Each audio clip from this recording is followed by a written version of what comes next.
Coleção Patrística, volume 1. Apresentação. Surgiu pelos anos 40 na Europa, especialmente na França, um movimento de interesse voltado para os antigos escritores cristãos e suas obras conhecidos tradicionalmente como padres da Igreja, ou Santos Padres.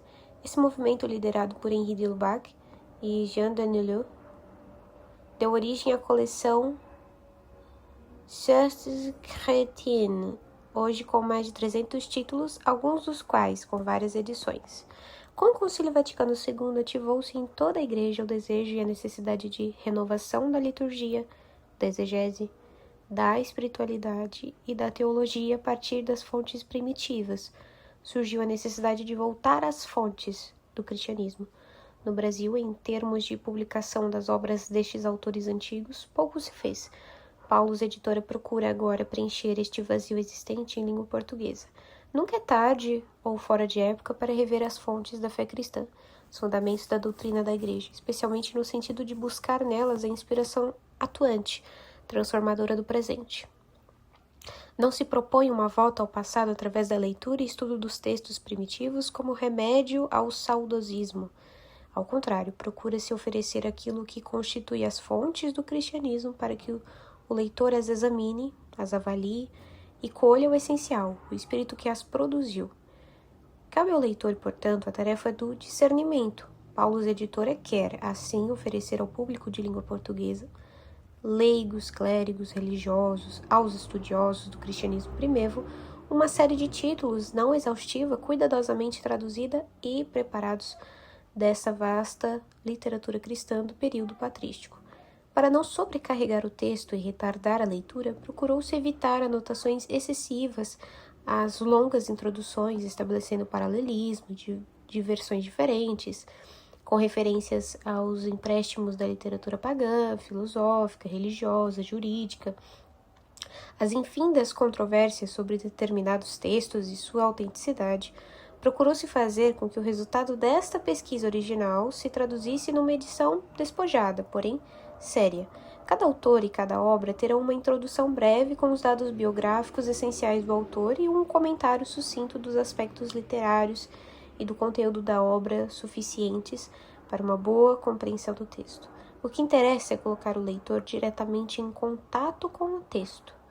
O leitor deverá ter em mente as enormes diferenças de gêneros literários, de estilos em que estas obras foram redigidas, cartas, sermões, comentários bíblicos, paráfrases, exortações, disputas com os heréticos, tratados teológicos vazados em esquemas e categorias filosóficas de tendências diversas, hinos litúrgicos. Tudo isso inclui necessariamente uma disparidade de tratamento e de esforço de compreensão ao mesmo tema. As constantes e por vezes longas citações bíblicas ou simples transcrições de textos escriturísticos devem-se ao fato que os padres escreviam suas reflexões sempre com a Bíblia numa das mãos. Julgamos necessário um esclarecimento a respeito dos termos patrologia, patrística e padres, ou pais da Igreja. O termo patrologia designa propriamente o estudo sobre a vida, as obras e a doutrina dos pais da Igreja. Ela se interessa mais pela história antiga, incluindo também obras de escritores leigos. Por patrística se entende o estudo da doutrina, as origens dessa doutrina, suas dependências e empréstimos do meio cultural, filosófico e pela evolução do pensamento teológico dos pais da Igreja.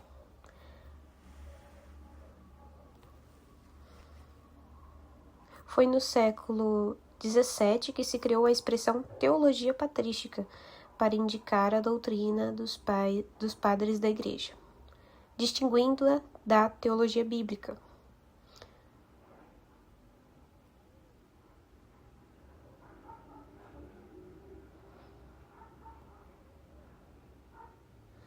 Da teologia escolástica, da teologia simbólica e da teologia especulativa. Finalmente, padre ou pai da igreja se refere a escritor leigo, sacerdote ou bispo da antiguidade cristã, considerado pela tradição posterior como testemunho particularmente autorizado da fé. Na tentativa de eliminar as ambiguidades em torno desta expressão, os estudiosos convencionaram em receber como pai da igreja quem tivesse essas qualificações: ortodoxia de doutrina, santidade de vida, aprovação eclesiástica e antiguidade. Mas os próprios conceitos de ortodoxia, santidade e antiguidade são ambíguos. Não se espere encontrar neles doutrinas acabadas, buriladas e irrefutáveis. Tudo estava ainda em ebulição, fermentando. O conceito de ortodoxia é, portanto, bastante largo. O mesmo vale para o conceito de santidade. Para o conceito de antiguidade, podemos admitir, sem prejuízo para a compreensão, a opinião de muitos especialistas que estabelece para o Ocidente, a Igreja Latina, o período que, a partir da geração apostólica, se estende até Isidoro de Sevilha. Para o Oriente, Igreja Grega, a antiguidade se estende um pouco mais até a morte de São João Damasceno. Os pais da Igreja são, portanto, aqueles que, ao longo dos 7 primeiros séculos, foram forjando, construindo e defendendo a fé, a liturgia, a disciplina, os costumes e os dogmas cristãos, decidindo assim os rumos da Igreja. Seus textos se tornaram fontes de discussões, de inspirações, de referências obrigatórias ao longo de toda a tradição posterior. O valor dessas obras que agora Paulo, o editor, oferece ao público pode ser avaliado neste texto. Além de sua importância no ambiente eclesiástico, os padres da Igreja ocupam um lugar proeminente na literatura e particularmente na literatura greco-romana. São eles os últimos representantes da antiguidade cuja arte literária, não raras vezes, brilha nitidamente em suas obras, tendo influenciado todas as literaturas posteriores. Formados pelos melhores mestres da antiguidade clássica, põem suas palavras e seus escritos a serviço do pensamento cristão. Se excetuarmos algumas obras retóricas de caráter apologético, oratório ou apuradamente epistolar, os padres, por certo, não queriam ser, em primeira linha, literatos, e sim arautos da doutrina e moral cristãs. A arte adquirida, não obstante, vem a ser para eles meio para alcançar este fim. Há de ser lhes aproximar o leitor com o coração aberto, cheio de boa vontade e bem disposto à verdade cristã. As obras dos padres se lhe reverterão, assim, em fonte de luz, alegria e edificação espiritual.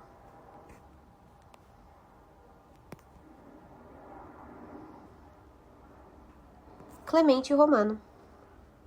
Introdução. Quem era Clemente Romano?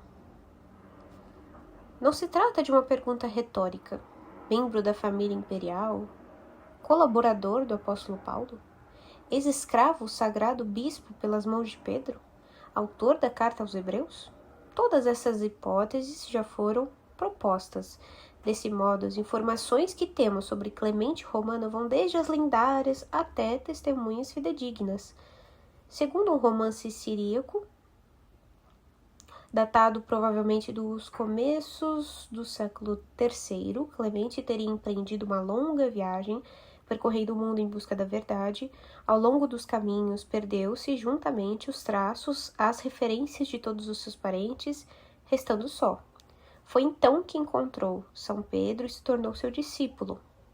Sucessivamente, reencontrou todos os seus parentes perdidos, donde o título da obra que teria escrito Recogniciones, reconhecimentos.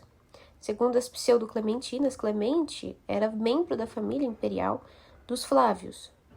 Menos fé merece a opinião de Dion Cássio, de Clemente, que era o próprio cônsul Tito Flávio Clemente, sobrinho do imperador Domiciano, executado em 96 por professar a fé cristã. Conjectura-se ainda que Clemente teria sido escravo da família Flávia. Liberto, converteu-se e se pôs a serviço da igreja. Outros o identificam com o colaborador de Paulo. Abre aspas. Rogo também a ti, Císigo, fiel companheiro, que lhes prestes auxílio, porque me ajudaram na luta pelo Evangelho em companhia de Clemente e dos demais auxiliadores meus. Fecha aspas. Filipenses, capítulo 4, versículo 3. Orígenes tenha sido, talvez, o primeiro a afirmar que Clemente Romano é o mesmo da lista dos colaboradores de Paulo de Filipenses, capítulo 4, versículo 3. A antiguidade aceitou essa identificação, especialmente porque se apoiava no testemunho de Orígenes e de Eusébio de Cesareia. Abre aspas. Anacleto tinha sido bispo da Igreja dos Romanos durante 12 anos, foi substituído por Clemente, o apóstolo, em sua carta aos Filipenses. Declara ter sido seu colaborador. Fecha aspas. Jerônimo, sempre nas pegadas de Eusébio, repete, abre aspas, a estes, isto é, aos virgens de ambos os sexos, escreve uma carta Clemente, sucessor de Pedro apóstolo e de quem Paulo faz menção em quase todo o seu discurso, o entreteceu sobre a pureza da virgindade, fecha aspas. Irineu de Leão, por sua vez, recolhe uma informação de que Clemente teria sido o terceiro sucessor de Pedro no episcopado de Roma e reconhecera pessoalmente Pedro. Tertuliano acredita que Clemente teria sido consagrado pelo próprio Pedro, mas teria renunciado em favor de Lino e só assumiu o episcopado depois da morte de Anacleto. Contudo, os críticos modernos não veem razões para se dar crédito a estas afirmações. Segundo, autor da carta aos Hebreus? Tentando responder quem seria o autor da carta aos Hebreus, se Paulo, Lucas ou Clemente, Orígenes diz, abre aspas, se tivesse que dar minha opinião, diria que o fundo ou os pensamentos são certamente do apóstolo. Porém, o estilo e a composição de alguém que consignava as recordações apostólicas e que apostilara, por assim dizer, o dito pelo mestre. Pois bem, a história que chegou até nós é dupla. Uns dizem que a escreveu Clemente e que foi bispo dos romanos, outros que Lucas, o autor do Evangelho e dos Atos. Fecha aspas. Enumerando todos os seguidores dos apóstolos na tarefa de evangelizar, Eusébio retém apenas 2 nomes que se avantajavam entre tantos ilustres.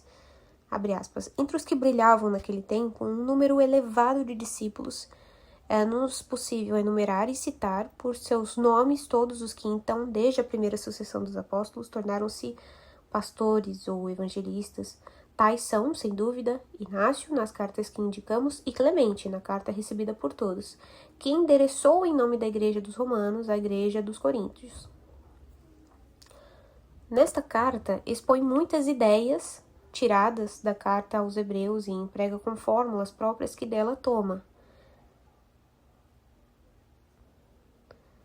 Fecha aspas. Na sequência, Eusébio afirma, abre aspas, Paulo dirigiu-se aos hebreus na sua língua materna. Sua carta foi traduzida pelo evangelista Lucas, segundo uns e segundo outros, por Clemente. Das duas hipóteses, esta pareceria bem mais verdadeira. De uma parte, a epístola de Clemente e a epístola aos hebreus conservam a mesma característica de estilo, e de outra parte, os pensamentos nos 2 escritos têm um parentesco próximo. Fecha aspas. Se de um lado nada pode ser afirmado com segurança, o parentesco pode, por outro lado, ser observado em textos como este, por exemplo. Abre aspas, caríssimos, este é o caminho no qual encontramos a nossa salvação. Jesus Cristo, o sumo sacerdote de nossas ofertas, o protetor e o auxílio das nossas fraquezas. Por meio dele, fixamos nosso olhar nas alturas dos céus. Por meio dele, contemplamos, como em espelho, sua face imaculada, incomparável. Por meio dele, abriram-se os olhos do nosso coração, mediante ele, nossa mente, obtusa e obscura, refloresce para a luz. Mediante ele, o Senhor quis fazer-nos experimentar o conhecimento imortal. Fecha aspas. Abre aspas. De fato, ele, sendo resplendor de sua majestade, é tanto superior aos anjos, quanto o nome que herdou é mais excelente. Fecha aspas. Assim está escrito. Abre aspas, ele fez dos ventos os seus mensageiros e da chama de fogo os seus servidores, fecha aspas. Por causa deste parentesco e porque sua carta revela, pelo conteúdo e pela forma, um conhecimento amplo do Antigo Testamento, julgou-se que Clemente seria de origem judaica. Provas?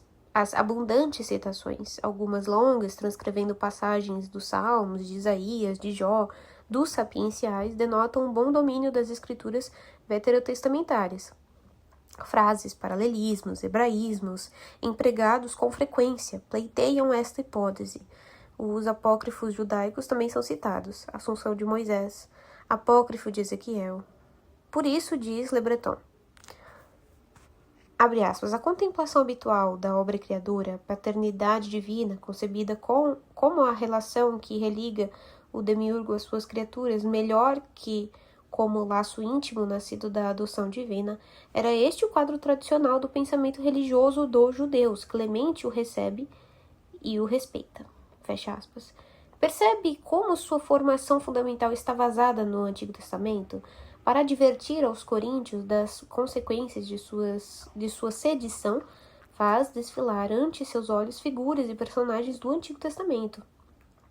Invoca os exemplos do Antigo Testamento e os vai desfilando em passagens mais importantes, próprias para reconduzi-los à paz, à concórdia, à humildade e à obediência. De fato, Clemente parece depender estreitamente do judaísmo helenístico. Destacam-se ainda em sua carta empréstimos ou citações de Eurípides, de Sófocles, poetas trágicos gregos. Por outro lado, a ausência de toda alusão aos problemas judaicos, nenhuma discussão sobre o legalismo judaico, sábado, circuncisão, são os principais argumentos contra sua origem judaica. Terceiro, autor da carta aos Coríntios. Conforme testemunhas mais fidedignas, Clemente de Roma é mesmo o autor da carta aos Coríntios. Todos os manuscritos e versões da carta trazem como título Carta de Clemente aos Coríntios. Por sua vez, Eusébio narra duas testemunhas antigas de peso em favor desta autoria. A de Hegesipo, provavelmente de origem judaica, que, passando por Corinto, chegou a Roma durante o pontificado de Aniceto. Em suas memórias, Hegesipo fala da carta de Clemente aos Coríntios. Outra testemunha fornece o próprio bispo de Corinto, Dionísio, numa carta dirigida ao Papa Soter no ano 170. Nela, Dionísio menciona a carta de Clemente aos Coríntios e revela que desde muito tempo, segundo o antigo costume, era lida nas assembleias dos fiéis. Abre aspas, hoje, diz ele ao Papa Soter, celebramos o santo dia do Senhor, durante o qual lemos vossa carta. Continuaremos a lê-la sempre como advertência, como fazemos, de resto, com a que anteriormente nos enviou o Clemente. Fecha aspas. No livro 3º, no parágrafo 16, de sua História Eclesiástica, Eusébio ainda se refere a uma carta de Clemente como autêntica, longa e admirável, que ele, abre aspas, redigiu da parte da Igreja dos Romanos para a Igreja dos Coríntios, a propósito de uma sedição que então se levantara em Corinto. Soubemos que em muitas igrejas se fazia outrora a leitura pública desta carta, e ainda hoje é lida nas assembleias, e que tal sedição se produzira. Hegesipo é um testemunho digno de fé. Fecha aspas. Embora o nome de Clemente não apareça em nenhum lugar da carta, há elementos suficientes que o indicam como autor. Ela aparece assim como um escrito autêntico, segundo a opinião de Le Marchand. Abre aspas, o que parece mais perto da verdade é que a carta atual resulta da fusão de textos de caráter homilético ou litúrgico com o texto da carta. A carta de Clemente se compõe, para o presente, da carta primitiva dirigida à comunidade de Corinto, de extratos de homilias provindas do mesmo autor, que logo cedo foram intercaladas. O capítulo 64, inserido entre duas menções de mensageiros, constituiria um fim de homilia muito conveniente. Fecha aspas. Quarto, motivo da carta. A comunidade de Corinto parece ter vivido em constante conflito. Já em 65, 4 anos após sua fundação, encontrava-se agitada por divisões e escândalos, a ponto de ser advertida por Paulo nestes termos. Abre aspas, eu vos exorto, irmãos, guardai a concórdia uns com os outros, de sorte que não haja divisões entre vós. Com efeito, meus irmãos, pessoas da casa de Clé, me informaram de que existem rixas entre vós. Fecha aspas, 1 Coríntios, capítulo 1, versículos 10 a 12. Contudo, a julgar por aquilo que Paulo escreve 2 anos mais tarde, a comunidade de Corinto não parece dar mostras de muita melhora. Planejando uma viagem, pretende passar por Corinto, mas está apreensivo. Abre aspas, com efeito, receio que, quando aí chegar, não vos encontre tais como vos quero encontrar. Tenho receio que haja entre vós discórdias, inveja, animosidade, rivalidade, maledicências, falsas acusações, arrogância, desordens, e eu tenha de prantear muitos daqueles que pecaram anteriormente e não se terão convertido da impureza, da fornicação e das dissoluções que cometeram. Fecha aspas. 2 Coríntios, capítulo 12, versículos 20 e 21. 40 anos mais tarde, Clemente de Roma é informado sobre o tumulto que toma conta da comunidade. Clemente pretende, embora com algum atraso, escrever para apaziguar e reestabelecer a ordem na comunidade. O conflito parece realmente grave se dermos crédito aos capítulos 46, versículo 5 e 47, versículo 4, onde Clemente destaca o estado de ânimo em que se encontra a comunidade. Abre aspas, por que haver brigas, ódios, disputas, divisões e guerra entre vós? Por que esquartejamos e rasgamos os membros de Cristo? Por que nos revoltamos contra o nosso próprio corpo, chegando a tal ponto de loucura? Esquecemo-nos de que somos membros uns dos outros? Vossa divisão perverteu a muitos, desencorajou a muitos, fez com que muitos duvidassem e nos entristeceu a todos. E vossas dissensões continuam, fecha aspas. E recordando o que já acontecera no passado, a advertência de Paulo continua. Abre aspas, dessa forma, com vossa insensatez fazeis blasfemar o nome do Senhor, e acarretais para vós mesmos grave perigo, fecha aspas.